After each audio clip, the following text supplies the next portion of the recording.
শেখ হাসিনার ছবি দিয়ে ডাস্টবিন ঢাকা বইমেলায় অভিব্যক্তির স্বাধীনতা বলছে বাংলা একাডেমি। ডাস্টবিনের গায়ে বাংলাদেশের প্রাক্তন প্রধানমন্ত্রী শেখ হাসিনার ছবি। সেই ডাস্টবিনের সঙ্গে আবার ছবি তুলেছেন অন্তর্বর্তী সরকারের প্রধান উপদেষ্টার প্রেস সচিব শফিকুল আলম। এই ছবি বাংলাদেশের অমর ২১ বইমেলার।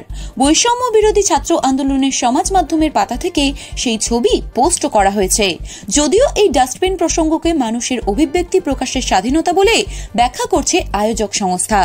এবছরের অমর ২১ বইমেলায় বৈষম্য বিরোধী ছাত্র আন্দোলনের স্টল বসেছে। তাদের তরফেই স্টলের পাশে বসানো হয়েছে ডাস্টবিনটি। ডাস্টবিনের গায়ে সাঁটানো হয়েছে হাসিনার একটি বিকৃত মুখের ছবি। অমর ২১ বইমেলা পরিদর্শনে ইউনূসের সঙ্গে গিয়েছিলেন তার প্রেস সচিব শফিকুল। বৈষম্য বিরোধী ছাত্র আন্দোলনের স্টলেও যান তারা।